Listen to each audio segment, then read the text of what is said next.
Večer uživa, vsebine in dogodki, ki navdihujejo. Dobrodošli, poslušate novo epizodo podcasta Večer uživa. Samooskrba. Res je to tema, ki jo zadnje čase slišimo pogosteje. Bodite samooskrbni, ne vem, vrtičkajte, zasajajte, sadite, skratka, obdelujte vsako ped zemlje, s katero razpolagate. Tako nas spodbujajo. Ampak kaj v resnici pomeni, da smo samooskrbni? A se samooskrba res začne še, ne vem, z brkljanjem oziroma delom na vrtu, na gredi? Ali se samooskrba začne dosti prej, ne vem, v glavi, načinu razmišljanja, odnosu do življenja? Vse to nam bo razkrila izjemna, navdihujoča sogovornica. Takoj vam bo jasno, zakaj to govorim. Z mano je namreč dvojna doktorica znanosti in strastna raziskovalka življenja. Dobrodošla, Ana Vovk. Živjo. Živjo, dober večer. Dober večer. Pozdravljeni. Zdravo. Ana, kako Zdravo. si? Uživam, pravkar sem prišla iz mojih gredic, ker sem cel dan morala biti na računalniku, ker imam v tem hipu veliko projektov in potem izkoristim vsak trenutek za stik z zemljo, temu pravim tudi naravna terapija. Tudi čas je taki, približuje se prava pomlad. Tako da, evo, Maja, zdaj sem prišla k tebi sem, da še povem našim poslušalcem, kako res biti čim bolj samooskrbni. Ana, kdaj smo samooskrbni? Kaj to sploh pomeni? Veliko govorimo o samooskrbnosti. Ja, samooskrba je danes tudi spričo razmer, v katerih smo. Včeraj smo lahko videli dolge kolone čakajočih vozil na bencin in nafto v strahu pred pomanjkanjem. A veste, ni daleč, da nas lahko to loči od pomanjkanja hrane. Tudi dolge kolone in kar lahko pomeni tudi prazne trgovine, zato ker Slovenija je preveč odvisna od globalnih trgov, zato samooskrba pomeni stran od kakršnekoli odvisnosti, popolna svoboda, tako da vsi čutimo, kaj pomeni imeti svobodo, to je nekaj največ, kar lahko imaš. In popolna neodvisnost, to tudi poznamo, da v resnici od nikogar nisi odvisen, zato se samooskrba začne v načinu razmišljanja in pri vrednotah. Ker če mi ne razvijemo teh vrednot, da sodelujemo z naravo, da verjamemo, da lahko z naravo sodelujemo in tako celostno postanemo samooskrbni, to pomeni fizično, torej z hrano, pijačo, oblačili in tudi duhovno, to pa pomeni te višje ravni zavedanja, ki nas v resnici polnijo, nam dajejo zadovoljstvo, nas samo uresničujejo, ker samo danes biti sit in na toplem, v bistvu ni samooskrba. Danes je celostna samooskrba biti jaz, torej to, kar je moje poslanstvo, da v resnici lahko udejanjam, kar je pa vezano tudi na duhovne vrednote. Na nek način imam srečo, da prihajam iz znanstvenih krogov, iz trde znanosti, ki pa jo zelo meščam z temi duhovnimi znanostmi, zato ker ni mogoče sprejeti danes samo dejstva, številke, statistiko, ampak je potrebno na realno življenje pogledati tudi iz vidika kozmosa, vesolja, našega poslanstva. In ko to povežemo, smo lahko hitro samooskrbni. Jo, je krasno. Ana, nekje sem zasledila v enem intervjuju, si rekla, da imaš 2 doktorata, zdaj poveva, da z področja pokrajinske geografije in iz varstva okolja. In si hkrati rekla, da sama znanost, ki ni prepojena z življenjem, ne šteje nič, ne? Ja, danes lahko Manj, opažamo, malo. ja, nič bomo kar rekla, Maja. Danes lahko opažamo pač sreče imam, ker na dveh bregovih živim.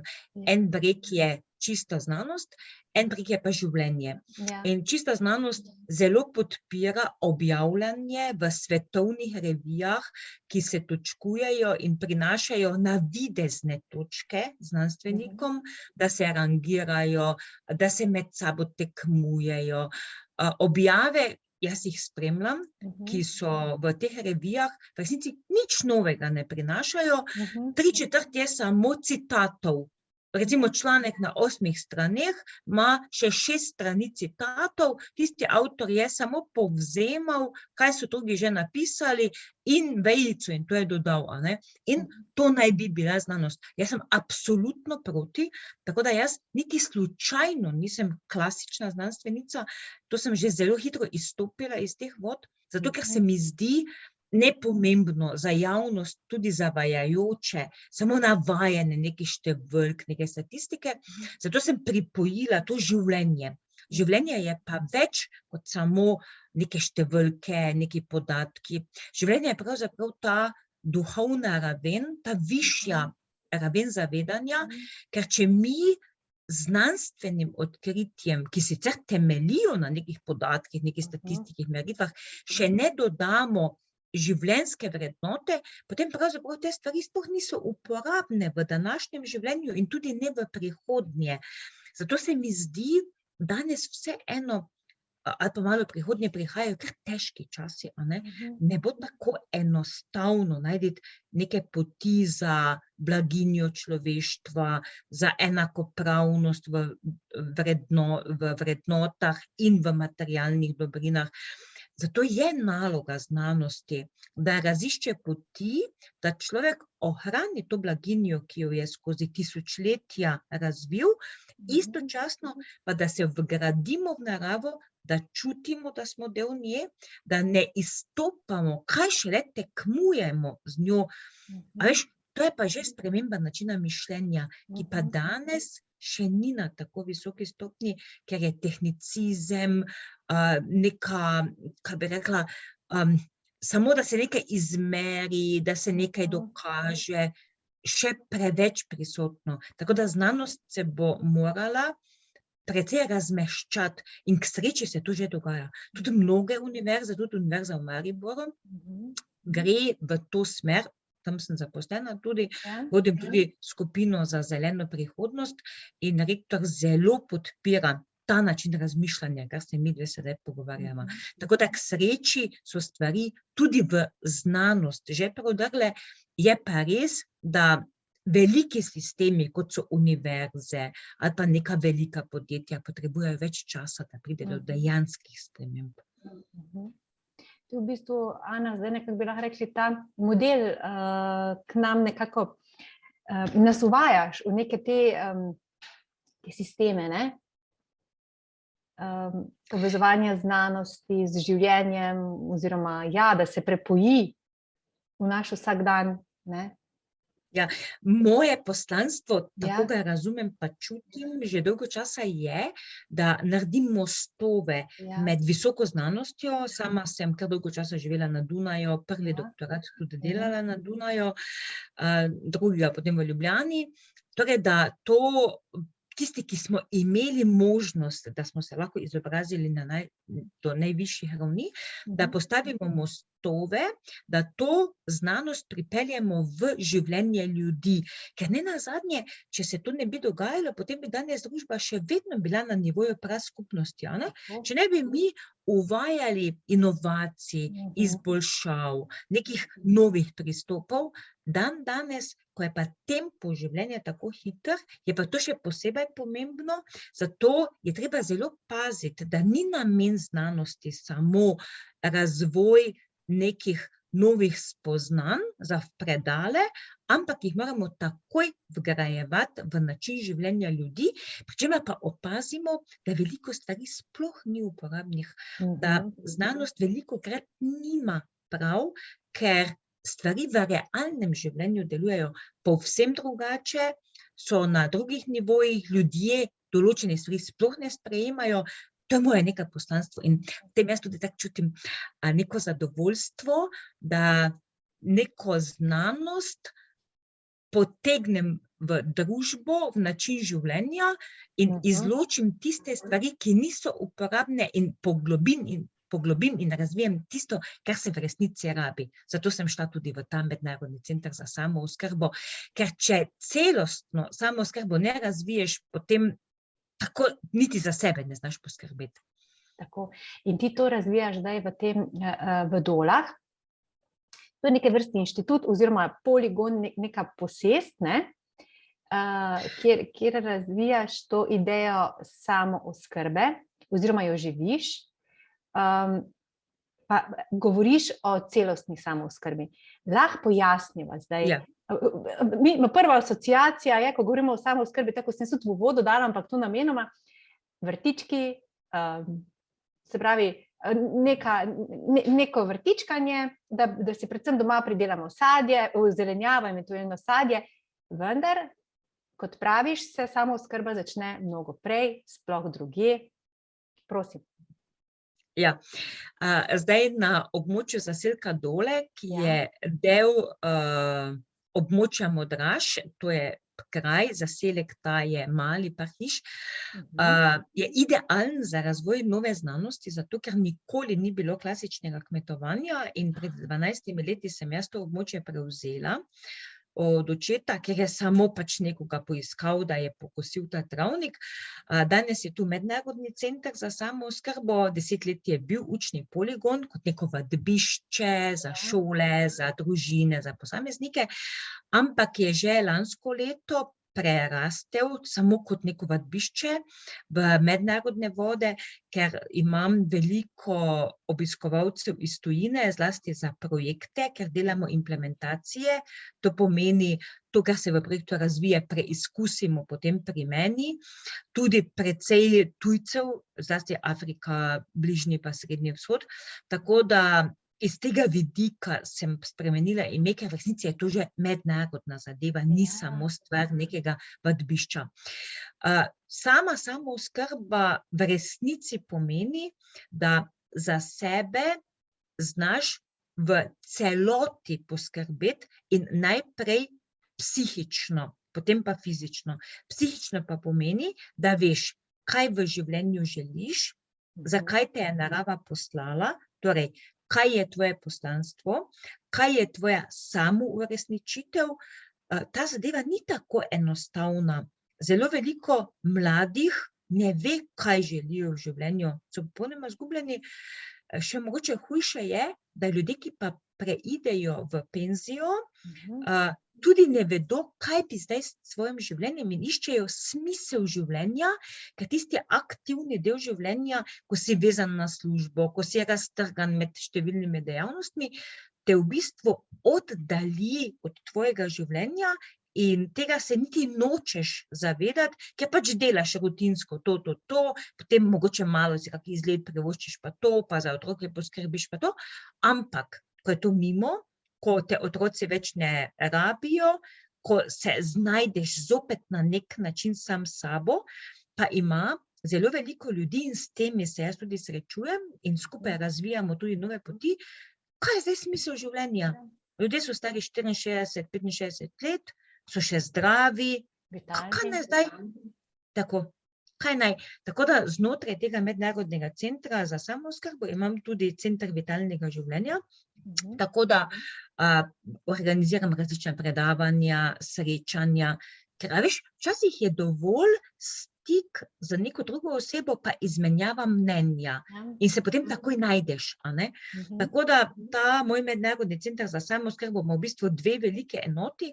Eno je naravno kmetovanje, ekosistemska kmetija, tudi uradno registrirana z GERK-i, z vsem, tako da v tem spodnjem delu ljudem razložim, kako lahko povsem po naravni poti, torej po poti naravnega kmetovanja, brez oranja, brez prikapanja, brez odstranjevanja plevela, brez dodatnega zalivanja, kako lahko pridelajo svojo hrano, ker jaz tako delam 12 let in lahko oni v živo to vidijo.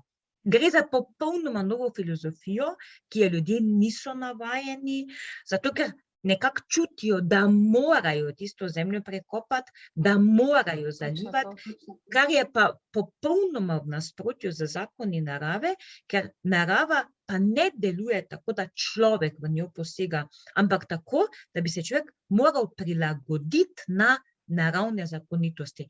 To delam jaz, zato kljub temu, da vodim ta mednarodni center, dnevno imam obiskovalce, imam različne programe razpisane, ogromno ljudi se mi prijavi, v tem hipu še 16 projektov vodim, potem imam še ta inštitut, imam še tudi 4 projekte, potem še za eno hišo, pa za otroke skrbim, tudi na posestvu sama delam, pa seveda glavna služba predavanja na fakulteti, ampak v resnici, Maja, jaz se nikoli ne čutim utrujena, vse obiskovalci, ki me poznajo, ki me mogoče tudi bodo poslušali, ali ne, to zaznajo. Jaz čutim pri meni ogromno energije, inovacije, jaz ves čas hodim po robu in iščem nove stvari, ker to, kar že poznamo, je pravzaprav del sedanjosti. Če hočemo družbo razviti na višji nivo, moramo iti dalje. In to je meni neka strast, najti neke nove poti, vkorporirati ljudi, ki se v tem vidijo in res razviti en taki pravičen, en taki celovit način življenja. Jaz sama pri meni sem ga razvila in zelo želim, da ljudje pridejo k meni, ga čutijo, jih povabim tudi v moje stanovanje, v jurto, imam tudi delavnice na to temo. In potem ljudje odidejo drugačni. Včasih rabiš ti en stik, eno komunikacijo, ki te oplemeniti in potem svojo pot lahko razvijaš. Tako da meni je poslanstvo razvoja različnih poti življenja ljudi, da ne obstanejo na neki točki zaradi mogoče različnih nekih vzrokov, lahko mogoče neko osebno razočaranje, neki neuspeh, ker to ni življenje, to je samo en dogodek v življenju. Življenje je veliko bolj celostno. Vse je celostno, ne? Vse je širša perspektiva. Tako. Ana, super si tole rekla, da pač včasih je potrebna samo neka informacija, da spremeniš, nek pogled na življenje pa način življenja. Včasih je lahko neka stiska. Morda v tem momentu, zdaj me je prešinilo, pa se to ni neka strašna filozofija, to je zelo logično sklepanje, da ravno te razmere, katerim smo zdaj priča, v Ukrajini, in vse to posledično, če odmislimo grozote, ampak posledično dražja hrana, se pravi, dotok raznih surovin je onemogočen oziroma oviran, je lahko to priložnost, da postajamo celostno oziroma celovito samooskrbni in da razvijamo ta način, ravno iz te, bom rekla, te bolečine, ki je trenutno, s katero se trenutno soočamo. Ja. Zdaj, razlika med klasično samooskrbo, ki jo vodi statistika, torej naša država, pa med celostno samooskrbo je v tem, da klasična samooskrba pomeni materialna zadovoljitev. Torej z hrano, z pijačo, z raznimi materialnimi surovinami.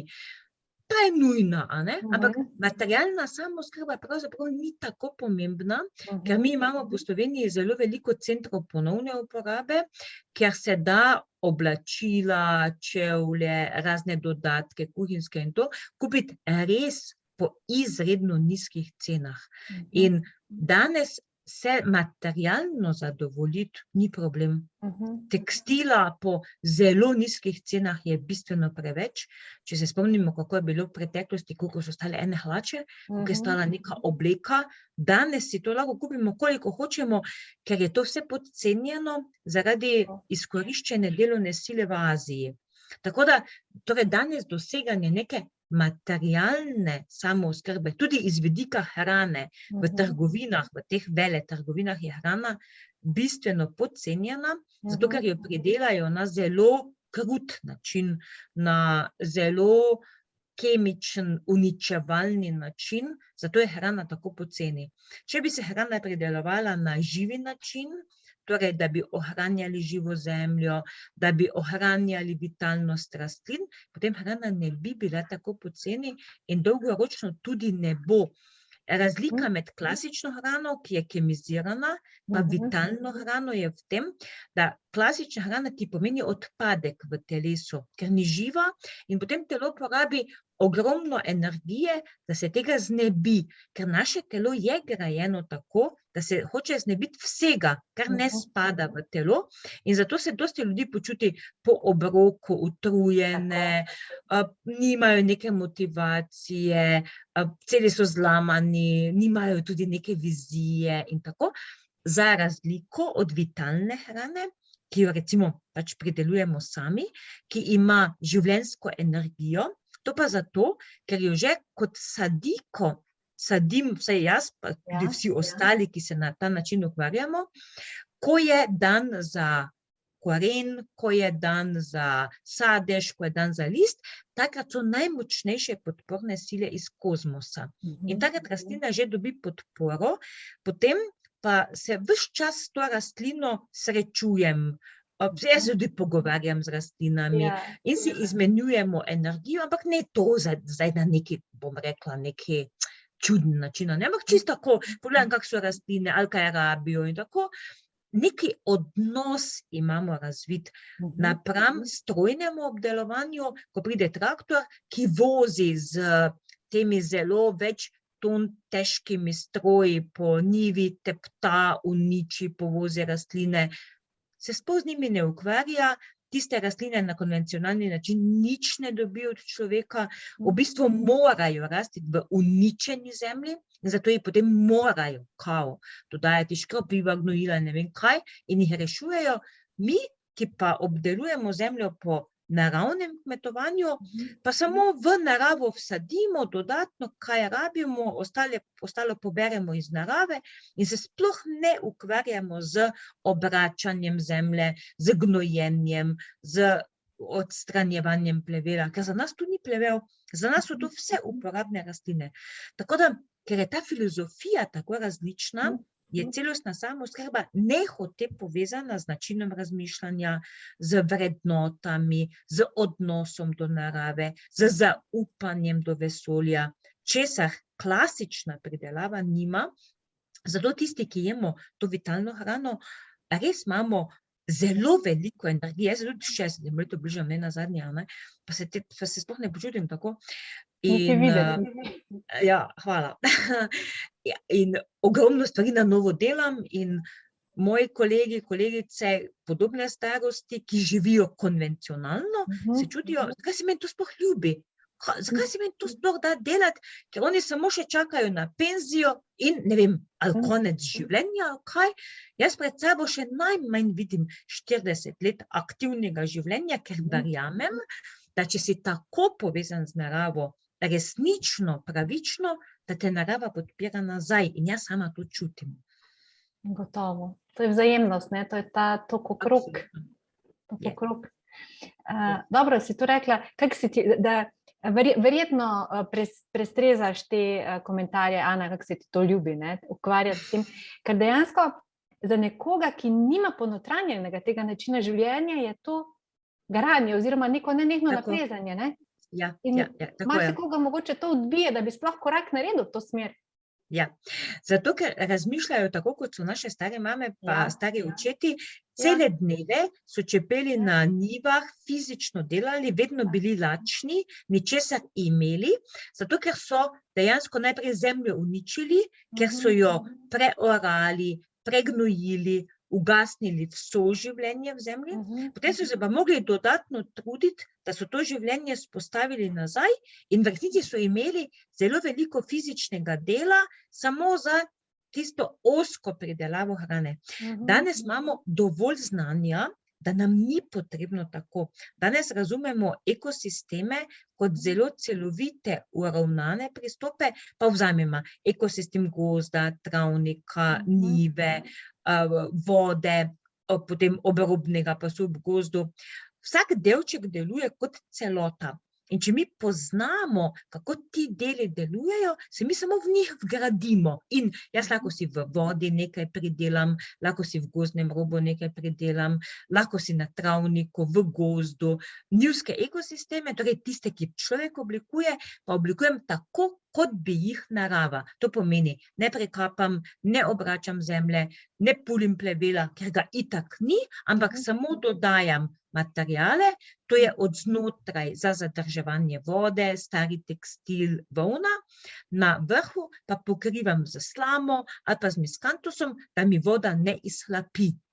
Druga ne rabim. In ti sistemi delujejo sami, 12 let zdaj to delam, in zraste na hektarov pa pol, pri čemer imam vsega skupaj mogoče 500 kvadratnih metrov gred, bistveno več, kot pa če bi imela, ne vem, 5 hektarov. Zato, ker je ta biointenzivna metoda, ker se ukvarjam direktno z rastlinami, tako močna, da rastline dajo bistveno več produkta nazaj, kot pa če bi bila to neka konvencionalna metoda, kjer rastline ravno zvegetirajo in preživijo. Zdaj si mi dala na foliju nekih istočnic. Najprej bi te vprašala. Se pravi, čisto konkretno bi me zdaj zanimalo. Nek določen ekosistem, zdaj vzamemo recimo travnik, imamo doma vsaj zdaj tisti, ki živimo v hišah, imamo vsaj nekaj metrov travice, pa bi jaz rada se v bistvu lotila tega bolj, to je biodinamičen sistem, o tem, kar se tega načina obdelave zemlje.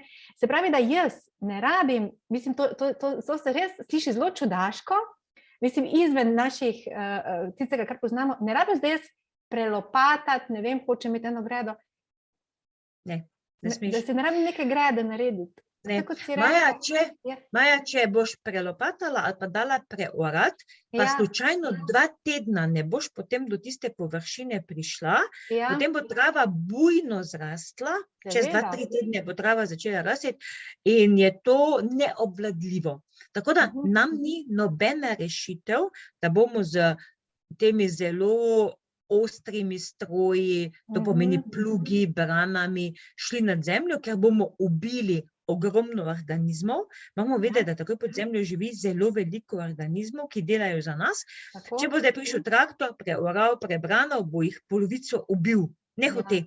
Zato ne pristopamo tako, ampak del travnika, kjer bi želeli imeti dodatno njivo, sujemo ali pa podevamo karton, to je ta nelepljen, torej ne lepenka, ampak navadni karton od navadne embalaže, lahko tudi časopisni papir, ga položimo, rečemo, da želimo imeti 6x5, 30 kvadratov, recimo to so taki, ne? Torej, tako položimo karton enoslojno na celotno površino. Naloga kartona je, da bo ugasnil rast korenin trave, ker pri travniku je tako, da rastejo različne trave in je treba to ugasniti. Karton ugasne zato, ker odvzame vso svetlobo in zato, ker sam vpija veliko vlage, s tem, ker vpija vlago, se celuloza začne vgrajevati v zgornji del travnika. Recimo, to lahko tudi čisto mali poskus naredimo, da damo en mali karton na eno površino, pa ga pustimo 1 teden. Vsa trava bo zrumenela, bo nehala koreniniti, trave več ni. Torej, prva faza je, da ugasnemo korenine, naslednja faza pa je, da damo hrano zemlji, ker travniki večinoma niso dobro prehranjeni. Hrana je pa najboljši navadni rastlinski kompost. To pa pomeni, ko smo iz vrta zbirali zeleni del, to so ti ostanki od rastlin, ki so zrastli, pa potem smo pobrali plodove, kakršnikoli zeleni ostanki, potem rjavi del je listje, potem kaki mleti les, tako da niso prevelike veje ali pa kaj. Potem so lahko tudi ostanki od kave, kava vsebuje veliko dušika, jajčne lupine vsebujejo kalcij, potem pepel vsebuje kalij in vse to posujemo po površini. In na ta način mi obogatimo to plast in začne se humifikacija, nastajanje humusa na nivici, če bi tako rekli, ali pa na Ja. vrtu. In potem mi samo v to sadimo. Je pa res, da je veliko boljše delati s sadikami kot pa semeni, ker če mi zdaj v zgodnji pomladi sejemo, moramo vedeti, da je v zemlji zelo veliko lačnih prebivalcev, ker je pač bila zima in oni semena pojedo. Prav tako pridejo miške, pridejo ptički. To je veliko boljše, da mi semena naredimo v obliki sadik in potem sadike posadimo v to nivico. Torej, nismo orali, nismo prikapali in čisto nismo spominjali, samo kot gredo pogačo. Torej, kot da bi delali pogačo, smo naložili karton, potem smo naložili zeleni odpad, potem smo naložili rjavi odpad, torej listje, ostanke od kakega lubja in podobno. In potem črni del, dali smo ostanke pepela, dali smo ostanke kakega starega komposta, sem sodijo tudi kuhinjski odpadki, sem sodijo tudi jajčne lupine, potem od kave in tako naprej. Pa še enkrat ponovimo, zeleni del, rjavi del, črni del. In na ta način mi dejansko kompostiramo na gredici, to vse se useda in sadike sadimo samo v to plast. In na ta način, recimo, krompir odlično uspeva, zato ker krompir lahko najboljše raste v višino, ga ne dajemo v neko trdo zbito zemljo in potem, ko mu tako posteljico iz tega materiala naredimo, položimo gomolčke krompirja, od zgoraj še naložimo potem pokošeno seno, ko zraste in je to. Ne rabimo ga ogrebati, ne rabimo ga prekapati, ne rabimo ga izkapati, zato ker potem samo z grabljami pridemo in z grabljami odstranimo to zgornjo plast in ga poberemo. In še kar je pomembno, ga nam ne napadajo zemeljske živali, nikoli ni obglodan, zato ker živali obglodajo gomolčke, ki so v zemlji. Te podtalne živali ne bodo šle na svetlobo. In ta biomasa blago drži in ta krompir se zelo debelo razvije, zato ker ima veliko vlage, ker rabi vlago in mehko je vse, a ne? In se mi zelo olajšamo delo na tak način, kot pa da bi krompir vkapali, ga ogrebali, predtem ga še pleli, pleve odstranjevali, potem pa ga seveda znova odstranjevali z izkapanjem. Ni potrebno. Je pa Maja tako, da veliko ljudi ne zaupa naravi. Veliko ljudi misli, da narava tega ne zmore in se držijo tradicionalnih pristopov. Najboljše je, da se znajdeš v časovni stiski, da pač nimaš časa, ker potem pa dejansko vidiš, da to deluje. Tako je bilo pri meni tudi. Zdaj pa to tudi izkoriščam na nek način, da lahko ljudem pokažem, da ne rabijo trpeti samo oskrbo, ampak tako uživajo, ker narava itak dela sama za nas. To je to. To je to. Jo, je tako navdihujoče, ti tole nam nizaš, da res to odpade vso tisti napor, ki je tako zelo vezan in odrekanja in pletje in res, povedati. Maja, odpade suženjski odnos, Tako. ker klasično vrtnarjenje je dobesedno suženjski odnos, ker moraš naj bi vsak dan tam nekaj delal, medtem ko pa naravno kmetovanje popolnoma drugače. To je pa ena taka simbioza z naravo, eno tako zlitje z naravo, sodelovanje z naravo in narava ti vrača. Zato, kot smo začeli oddajo, samooskrba se v glavi začne, ne s prvo gredico. Tako. Ja. Odlično. Ana, semena oziroma sadike. Tudi ni vseeno. Mislim, ni najboljše, da jih gremo kupiti v semenarno. Mislim, je treba neko, kako rečem, poreklo ali pa neka ta naravnost, da jih sami vzgojimo ali kaj, zdaj ne vem, jaz bom to leto sprobala po tvojem namigu. Zdaj pa glede semen res, ne vem, zdaj nimam gor spravljenih oziroma sadik, časa več ni. Ja, dve metodi imamo za pripravo sadik. Ena metoda, ki nam omogoča naravno kmetovanje, je, da pustimo vse rastline, pa reči imamo tovilec, solata, paradižnik, recimo zunaj lahko puščamo ta zelo droben paradižnik, on se sam seje vedno. In večina rastlin se vseje sama, zato ker mi zemlje ne preobračamo in bo spomladi, okoli 15. maja, bodo te sadike obilno zunaj. In mi jih potem samo, recimo sladke peline, take tudi, in mi jih potem samo presadimo. To je tako ena samo metoda, ker se rastline same vsejejo. Pogoj je, da mi pustimo rastline do cveta. Ja. Torej ne smemo jih prej odstraniti. Druga metoda pa je, da poberemo semena shranimo in jih zdaj sadimo. Tako da zdaj je še vedno čas, zdaj je vse eno komaj marec, začetek marca, če bi tako rekli, ne. Zdaj pa semena, če imamo svoja, je veliko jamstvo, da bodo 100% kalila. Če jih pa kupimo, pa tega jamstva nimamo, zlasti ena italijanska semena zelo slabo kalijo, zato ker jih sušijo na previsokih temperaturah. Tako da se lahko zgodi, da mi sejemo semena, ampak pride tu pa tam kaka ven ali pa nobena. To se tudi zgodi. Zato je v redu, da imamo čim več svojih semen, ker lastne semena, ki smo jih na zračni temperaturi posadili, bodo kalila 100%. Jaz se s tem zdaj 12 let zelo intenzivno ukvarjam in meni moja semena meni se zdi, da sem jih manj dala v zemljo in jih potem pride bistveno več ven. In potem samo razsajujem, medtem ko pa tudi kupujem določena semena, da malo testiram, pa včasih tudi niti eno ne pride ven, niti eno. Zdaj pa tako, če pogledamo cene sadik, recimo zdaj so cene sadik med 2,75 € in 4 €. In ena sadika, tako da se ekonomsko zelo splača, da mi sami sadike naredimo, ker mi lahko neko sadiko, ki smo jo kupili za 4 € posadimo, pa bo naslednjo jutro voluharjo pojedel, koreninico, pa ne bomo imeli nič, ne. Zato je zelo bistveno, da sami sejemo. Metoda sejanja pa je enostavna. Najprej zelo enostavno je tako, da vzamemo ta korita, ki so za rože, a ne, ki se dajejo na okenska police tudi. Od spodaj damo listje, recimo 20% damo listje od spodaj, na vrh nasujemo pa to zemljo za sadike.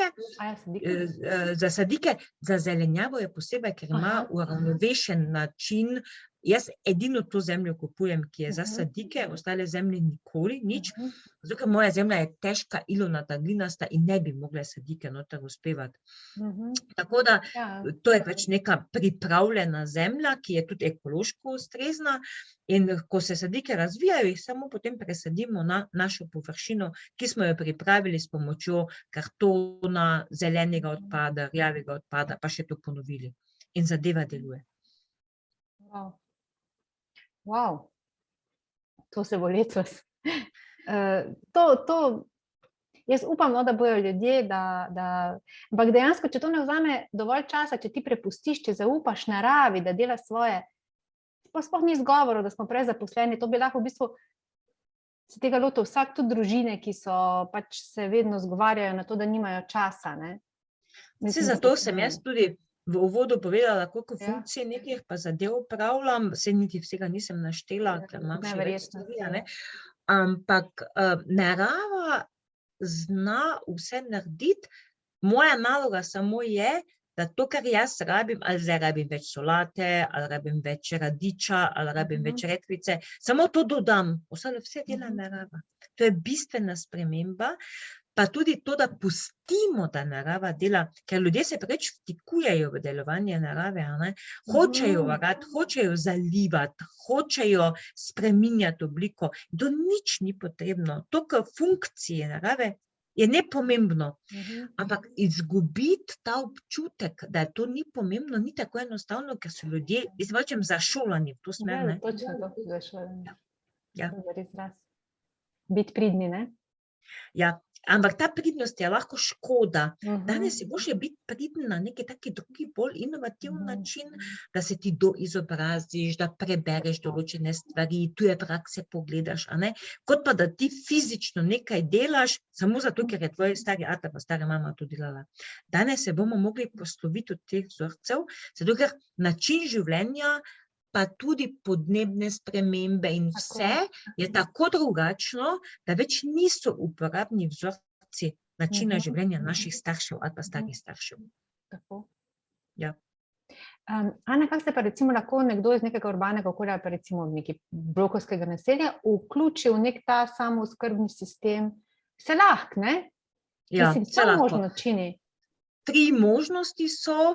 Ena taka možnost, ki od takega človeka ne zahteva veliko, je, da si samo nabavi korita, pa si seje baziliko, seje si paradižnik, seje si peteršilj, pa ima vsaj en delček. Naše življenje, naše telo je zadovoljno že, če imaš en delček, vse Maja 100% samooskrben, v bistvu ne moreš biti, a ne? Ne moreš biti, seveda, ne. Ne, dovolj je, da imaš en delček in s tem razvijaš tudi tako terapijo do sebe, ker nehote rastlinice dajejo izredno zadovoljstvo, ne, ko zrastejo, ko se razvijajo, ko imajo plodove, ko lahko ti to uporabiš. Je to za našo dušo zelo pomembno. To je tako terapija samooskrbna, a ne. Potem druga možnost je, da se povežeš s tistimi, ki imajo te pridelke, pa veš, da so ti pridelki res v redu, to so kakšne kmetje ali pa kakšne zadruge ali pa kaj. Tretja možnost pa je, da si nabaviš koz zemlje, ne. Saj danes vseeno je možno koz zemlje kupiti, potem pa tako, kot sva rekli, greš po naravni metodi in si lahko tudi takoj seješ, takoj urediš. Tako da danes ni izgovorov več, da ne moreš biti samooskrben, ker si lahko tudi v bloku, absolutno, če si pa na podeželju, pa moraš biti samooskrben. Ni izgovorov. Sploh zdaj, Ni izgovorov. ko se to predstavlja tako res mamljivo, no, pa da nas res potegne, no, navdihujoče. To je moj način življenja, tako da jaz drugače ne znam. Si zgled, ne, v bistvu zgled se prav vidi, iskrenost se čuti, ne, nekdo pač, ki samo predava o nečem, informacije samo na nekem nivoju zbira in jih podaja naprej, pa nekdo, ki iz izkušnja, ne.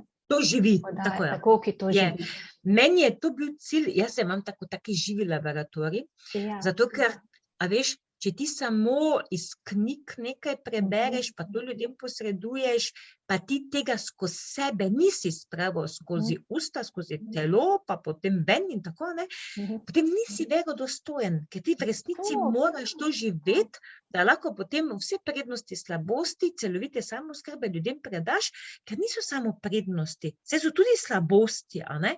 Recimo, ena taka slabost je, nimaš veliko prostega časa, sploh če kombiniraš z službo, narava te ne čaka. Ko je dan za plod, ko je dan za zeleni del, ti to moraš narediti, če bo pač čez en teden, ne, in boš lahko že prepozen.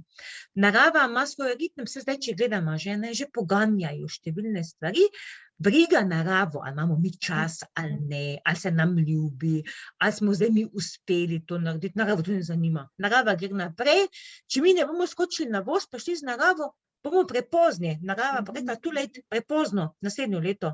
Narava je kruta. Če ti graha nisi posadila zdaj, ga nimaš. Če boba nisi posadila februarja, ga nimaš. Zato, ker zdaj je prepozno, marec je prepozno, ne? Ne bo graha. Ne bo. Tako da se ga lahko v jeseni spet sadiš, jeseni ga lahko, ne? Tako da hočem reči, da samooskrba ni samo tisto lepo, a veš, ker samo vse pride, narava ti skozi pladnje nosi pred tebe. Najprej moraš ti biti odgovoren in ti vse narediti, pogoje pripraviti, potem pa je narava taka. To pa seveda pomeni tudi odrekanje od nekega digitalnega načina življenja. Narava ne deluje na tipke. Narava ne rabi računalnikov, telefonov, nič. To lahko vse pustiš nekje. Narava deluje na fizični stik in narava je tako podobna kot mi. Zdaj, če bi vzeli v zemljo, ki je osnova za neko samooskrbo, rabi vodo, rabi hrano, rabi zrak, ker mora biti zračna, in rabi ljubezen. Ti moraš z zemljo, z ljubeznijo delati, šele potem ti bo dala nazaj to, kar ti želiš, ker če delaš ti z neke nejevoljo, z naveličanostjo, narava ti tega ne bo vrnila. Narava je izredno kompleksna, izredno pametna, bolj kot mi, ker mi smo tako površinski, mi nismo uspeli razviti vseh. Mogoče, da bo zdaj ta čas, o katerem govorimo, pripomogel, da se bomo globlje razvili, da bomo šli v višje dimenzije. Ta globalistični čas je naredil samo izredno požrešnost do materialnih dobrin, vsega v izobilju, vsega na zalogo. Tista prava duhovna plat, zakaj sploh živiš? Zakaj si sploh na tem planetu? Pa je velikokrat ostala neodgovorjena in mnogo ljudi je to potem iskalo v nekih drugih zadovoljitvah. Eni so šli v alkohol, eni so šli v neke droge, pa nekaj, ne. Zato zdaj iščemo poti, kako bi čim širši generaciji ta navdih dali, a ne, da je življenje lepo, da imaš poslanstvo, da je tvoja naloga, da sledi puščaš in da se splača potruditi. To se meni zdi zelo pomembno, da ne obupaš, da vztrajaš, da to, kar si zadal, do tega tudi prideš. Ker to instant življenje, ki je pač do zdaj bilo, pa malo še je velikokrat dalo samo tako, če ni takoj zdaj, pač ni. Točno, Potem pa se ne da. Zdaj Ja. tudi, ne samo izobilje, ampak izobilje zdaj. Ja, tako, ja, ne. Kar ni to. Tako da skozi ta center vitalnega življenja probamo ravno te stvari streti, jih na novo ovrednotiti, pridejo tudi ljudje z različnimi izkušnjami in včasih tudi podajo potem kakšne svoje izhodišče in se potem vidi, da moraš znati na življenje pogledati iz več strani, ne samo iz svoje strani, ne. Tako, je širše. Ja. Z vidika narave in z njo sodelovati, Ja. če skleneva, ne? In pol je Tako. časa dovolj in je vsega dovolj in je vse v pretoku in Točno, to je to. to je Tako. najbolj naravno stanje, evo, tako, nas To je to. vseh. Ja. Ana, za konec še, lep pogovor je bil, zelo lep, jaz sem zelo uživala. Jaz tudi? Ja, hvala. Moto naših podcastov je pa nekako sogovorniki, vsebine, ki navdihujejo. Ana, kaj te navdihuje? Ti razpira krila. Ja, mene najbolj navdihuje to, da vedno znova vstopam v naravo, vedno se zbudim ob 4 zjutraj, to imam klasiko, ker takrat pred sončnim vzhodom so energije najbolj močne in takrat se tako najlažje zelo globoko povežeš z naravo, tudi kot neka taka samoevalvacija, pogled na prejšnji dan, pogled na naslednji dan. In meni je tako navdihajoče, da se čutim kot del tega celostnega sistema in probam v njega doprinesti, kar pač znanost na nek način omogoča, zato da odpravimo težave, ki smo si jih sami naredili. Nekaj težav tudi narava sama naredi, ker izravnava in da bi čim bolj družbo potegnili v taki občutek blagostanja, to ni bogastvo, blagostanje pa bogastvo sta dva pojma. Blagostanje pomeni eno tako osebno zadovoljstvo, hvaležnost, da si na tem planetu, da lahko neko sled pustiš, da lahko drugemu predaš tudi del sebe, da si uspel doseči tudi neke rezultate, ker nenazadnje šolali smo se za to, tudi neki poklic dosegali, da se nekako na neke, če primerjamo z lestvijo, na višje ravni spravimo, ne? In zato je naša naloga, da to vrnemo družbi nazaj, ker različno smo pozicionirani. Eni ljudje grejo v eno smer, eni v drugo in meni je taka motivacija ali pa neki taki največji cilj ta brezmejnost, a ne? A veš, ko lahko ti res ustvarjaš brez kakršnekoli meje. Zato jaz pogosto uporabim prispodobo, stojiš na robu, ali je to zdaj neki piskar, posoda, rob življenja, in gledaš daleč, kot pa da si ostal v njem, pa nisi nič videl, ne? Torej ta brezmejnost, svoboda, ko res iz sebe lahko razviješ to, kar te je narava poklicala in predaš kot sled generacijam naprej, pa tudi kolegom, sodelavcem, znancem. In na ta način izboljšaš življenje v smislu izmenjave informacij, odnosov, povezav, ker samo življenje pravzaprav ni mišljeno kot neko da je človek za sebe, da je človek odmaknjen od realnosti. Seveda si to lahko kdaj pa kdaj privoščiš, ampak bistvo življenja je, da pustiš sled, po kateri potem hodijo tvoji zanamci. In to instant življenje, ta globalistični način je to hotel uničiti, a ne? Da teh sledi ne bi puščali, da bi se predali materialnemu zadovoljevanju, ki je pa vedno znova prineslo nezadovoljstvo in potem težnjo po vedno več. Ti odmiki, ko govorimo pa zdaj o celostni samooskrbi, pa te pripeljajo do tega, da si bolj srečen, da nimaš nič tega, ne rabiš nobenega materialnega bogastva, ker dejansko, Maja, kaj pa rabiš oblačil? Kaj pa rabiš ti nekih? Jaz kuham vse sama, to kar pridelam, jaz iz trgovin ne jem ničesar, nikoli nisem lačna, vedno imam dovolj energije, super se počutim in se mi zdi, da je to pot k takemu vitalnemu življenju in to, pa seveda še druge stvari, ki jih nismo danes odprle. In to je včasih dovolj kakemu človeku, ki mogoče ni čisto odločen, pa to proba, evo, in to je to, ne? Tako da nekako našo družbo peljemo v smer enega takega brezmejnega načina življenja, ko si ti, in to je to. Tako. Nas spominjaš, da kaj smo, kdo smo, ne? Tako, Da se vračamo k sebi in svojim potencialom, ki so, tako, ker vsak jih ima. ja, tako kot praviš, brezmejni, ne? Saj mi se omejujemo. To pa je že lahko tema za kak naslednji pogovor, evo. Tako, brezmejnost. Tako, točno. Popolna svoboda, brezmejnost. Tako, to je to. Ana Vovk, najlepša hvala za lep pogovor. Vse dobro želim, veliko teh novih projektov, idej, skratka, brezmejnosti. Tako, hvala Maja, tebi tudi, pa se še vidimo. Tako, srečno. Srečno, lahko noč. Lahko noč. Lahko noč.